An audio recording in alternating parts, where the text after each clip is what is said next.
पहला क्वेश्चन है कि 3 की घात 7 गुणा 3 की घात 8, 3 की घात 8। अब इसमें हम ये देखेंगे कि 3 क्या है, 3 एक आधार है, इसका आधार है 3, इसमें भी 3 क्या है, आधार है, और 8 क्या है, 8 घात है, और इसमें 7 घात है, 7 घात है। इसमें 3 आधार है, इसमें 3 आधार है, इसमें 7 घात है, इसमें 8 घात है। अब देखो हम जानते हैं कि अगर ऐसी दो संख्या है घातों में और उसका आधार समान हो, आधार जो समान हो, आधार समान हो और बीच में गुणा हो, तो आधार उसी आधार पे जो घातें हैं वो जुड़ जाती हैं। 7 + 8 तो ये होगा 3 की घात 15, और यही हमारा आंसर।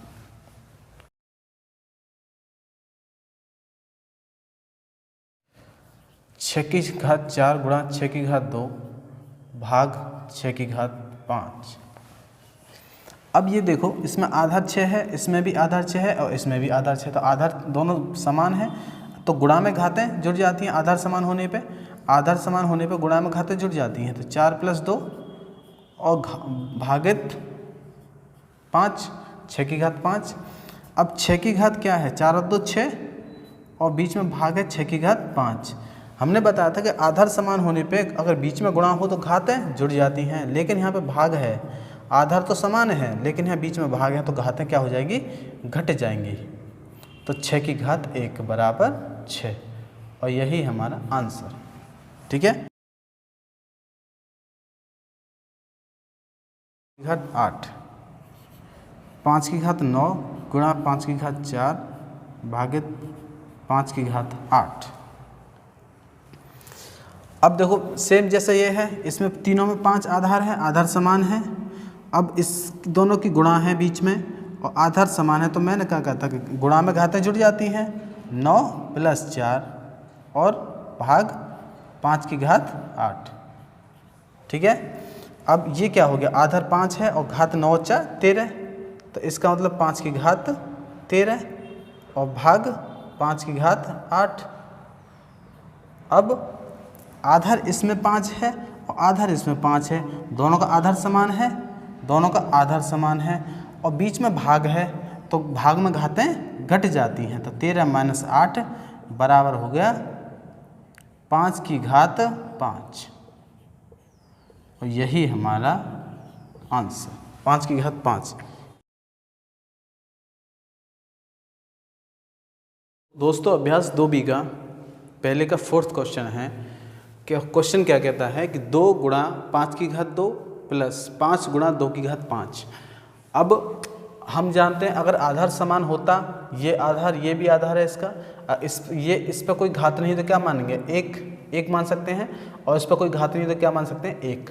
5 की घात 1 का क्या मतलब होता है, 5 का 1 बार गुणा, और 5 की 1 बार गुणा करेंगे तो 5 ही आएगा खाली, तो इस पर घात 1 मान सकते हैं। अब देखो ये आधार समान है क्या, नहीं। ये आधार समान है क्या, दोनों नहीं। अब इसको कुछ नहीं करेंगे, इसको सीधे सीधे गुणा करेंगे। 2 गुणा 5 की घात 2, इसका मतलब क्या है, 5 की 2 बार गुणा, 5 गुणा 5 प्लस 5 गुणा 2 की घात 5 है, तो इसका मतलब है 2 की 5 और गुणा, 2 गुणा 2 गुणा 2 गुणा 2 गुणा 2, 2 5 और 1 2 3 4 5, 5 बार होना चाहिए। अब देखो 5 × 5 = 25 और 25 दूनी 50, ये तो 50 आ गया इधर का ये। अब ये कितना आएगा, 2 दूनी 4 दूनी 8 दूनी 16 दूनी 32 और 32 पंजे, 5 दूनी 10 5 × 15 और 1 16, 160 हो गया। अब एक इन दोनों को ऐड कर दो, 160 और 50 210, और यही आंसर होगा इसका 210। ठीक है, अब ये देखो इसमें तो आधार समान नहीं था, लेकिन इसमें आधार समान है। क्या आधार है, अगर इसका 2/3 पूरा का पूरा आधार इसका समान है, इसका भी 2/3 आधार समान है, घात क्या है 2, इसकी 3। तो हमने कहा था कि अगर आधार समान हो, 2/3 आधार है, तो गुणा हो बीच में, तो गुणा में घातें जुड़ जाती हैं, 2 + 3, तो इसका मतलब हो गया 2/3 की घात 2 और 3 5, और यही आंसर होगा हमारा। ठीक है, इसी में अगला क्वेश्चन है 6th क्वेश्चन। इन दोनों के बीच में गुणा हो रही है और इन दोनों के बीच में भाग हो रहा है, ठीक है, लेकिन आधार सबके समान है। यहाँ पे भी 4/9, यहाँ पे भी 4/9, यहाँ पे भी 4/9। अब पहले गुणा कर लो, 4/9 की घात, अब गुणा है तो घातें जुड़ जाएंगी, 3 + 4 भाग 4/9 की घात 5, ठीक है। अब 4/9 इनको ऐड कर दो, 4 और 3 7 भाग 4/9 की घात 5।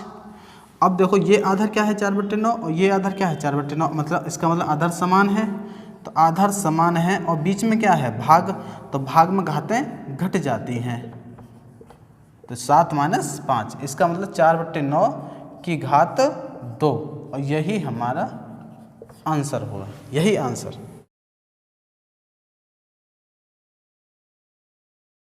कि 15 की घात 8 गुणा 15 की घात 12 और भाग 15 की घात 20। हमने इससे पहले वाले क्वेश्चन देखे थे कि आधार जब समान है दोनों का और बीच में गुणा है, तो आधार समान होने पर और बीच में गुणा होने पर तो घातें क्या हो जाती हैं, घातें जुड़ जाती हैं, 8 + 12, और इधर क्या बचा 15 की घात 20, इधर 15 की घात 20 बचा। अब ये 15 और 12 8 20 और 15 की घात 20 डिवाइड 15 की घात 20, ठीक है। अब देखो इसका भी आधार 15 है, इसका भी आधार 15 है, और आधार तो 15 है मतलब समान है, आधार तो समान है लेकिन घातें भी समान हैं। अब बीच में भाग है, इसका मतलब भाग में क्या होता है घातें घट जाती हैं, तो 20 - 20, इसका मतलब क्या हो गया 15 की घात 0, 20 में से 20 किया 0, तो 15 की घात 0, और किसी भी संख्या की घात 0 हो तो उसका मान कितना होता है 1, उसका मान 1 होता है। अगर ये तो यही हमारा आंसर होगा, किसी भी संख्या की घात 0 हो तो उसका मान 1 होता है। अगला क्वेश्चन, इसमें सेकंड वाला क्वेश्चन यही है कि ये 25 है इसका आधार क्या है 25, और इसका आधार क्या है 25, इसकी घात 3 है, इसकी घात 7 है, इसकी घात 10 है, इन दोनों के बीच में क्या है गुणा, और इन दोनों के बीच में क्या है भाग। तो हम जानते हैं कि आधार समान होने पर, आधार अगर समान है और बीच में गुणा है तो घातें जुड़ जाती हैं, 3 + 7, और यहाँ क्या बचा भाग 25 की घात 10। अब इसको हल कर लो, 25 और 3 और 7 10, और बीच में है भाग 25 की घात 10। अब बीच में भाग है और आधार दोनों के समान है, आधार समान है तो आधार तो समान आ गया।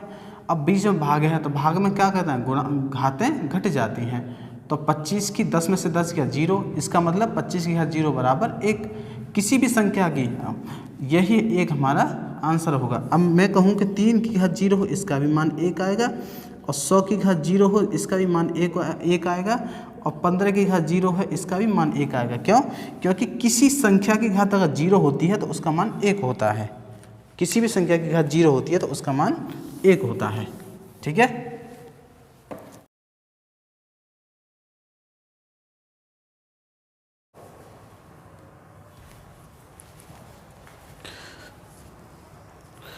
दोस्तों अभ्यास 2B का तीसरा क्वेश्चन और चौथा क्वेश्चन है ये।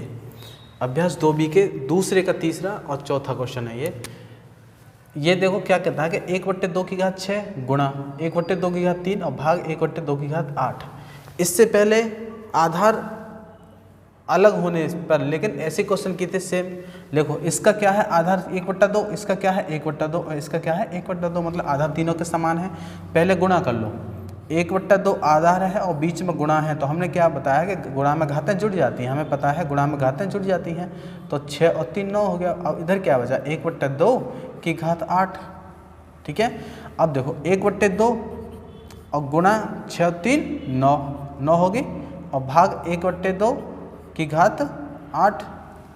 अब आधार तो इसका भी समान है, ये 1/2 आधार, ये 1/2 आधार, 1/2 आधार दोनों समान है, लेकिन बीच में क्या है भाग, और भाग में घातें घट जाती हैं, तो घात क्या है 9, इसकी घात क्या है 8, तो 9 में से 8 घटा देंगे, 9 में से 8 गया तो 1 क्या बचा 1, तो 1/2 की घात 1 बराबर 1/2, और यही आंसर होगा हमारा 1/2। इसका अगला पार्ट है फोर्थ पार्ट, सेम ऐसा ही है इस पे क्या है बेस, मतलब आधार इसका क्या है 3/4, इसका आधा 3/4, इसका भी आधा 3/4, बीच इन दोनों के बीच में गुणा है, इन दोनों के बीच में भाग है। पहले गुणा कर लो, 3/4 आधार है और हमने बताया कि गुणा में घातें जुड़ जाती हैं, तो 2 + 6 और इधर क्या बचा भाग, 3/4 की घात 5, तो 3/4 और 2 और 6 कितना हो गया 8, और भागे 3/4 की घात क्या है 5। अब बीच में भाग है लेकिन आधार इनका भी समान हो गया, तो 3/4 और बीच में भाग होने के कारण घातें घट जाएंगी, 8 - 5 क्योंकि बीच में भाग है। अब 3/4 की घात क्या होगी, 8 में से 5 गया तो 3, और यही हमारा आंसर होगा, यही आंसर होगा।